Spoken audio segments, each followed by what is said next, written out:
There is little that surrounds Astana except a lot of flatland all the way out to the steppe, as it is called. But when you look at the skyline itself, as you'll see here, it is a unique bulging skyline, futuristic structures. Some of them are arguably a little quirky, some might even think them a little weird. It's earned the country international recognition, mostly in the last 25 years. And before that, a small nondescript city when the capital was moved here from Almaty in 1997. But the place has great ambitions, especially when it comes to the question of financial services. The position on the Silk Road, for example, where the country's adopted an English-based law to attract new investment. With me is Renat Bekturov, the governor of the Astana International Financial Centre. Good to have you with us, Governor.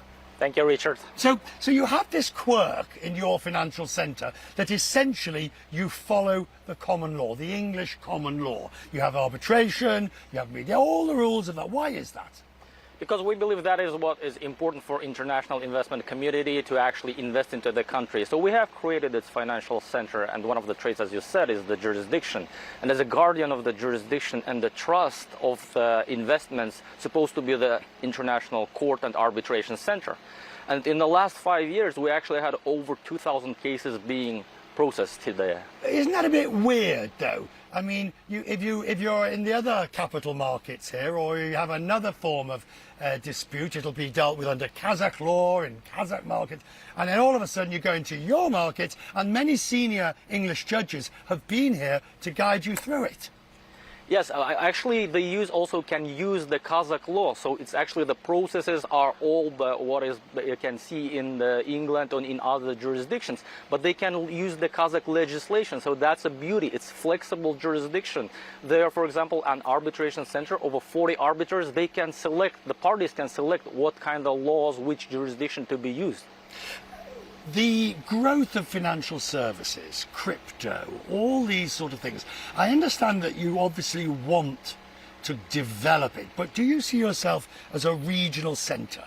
Of course, that's what we've been created for. Innovation is in our DNA, and especially like we see fintech and venture capital industry growing. So funds set up here, and now they're investing not just in projects in Kazakhstan, but throughout the region, in Tajikistan and etc. But they structure it here in AFC because of the jurisdiction and the flexibility and then the rule of law that we have here. And yet many of these other economies, and this is me saying it, have turned into potentially the Wild West. Investor protections are minimal in many of these other countries. The legislation is somewhat dubious, and I guess that has to be your selling point. It is. That's why we are attracting again these fund managers, investors into the region who structure it here in AFC. As you're saying, the demand for the certainty, legal certainty, the proper regulation, that what drives, I guess, the demand for our jurisdiction, right? And then it's even the simplicity, English language as the business language. Okay, so many of the large companies here previously would have floated, IPO'd on the London Stock Exchange, the LSE, or any other major European, even US exchange. Have you managed to attract them back?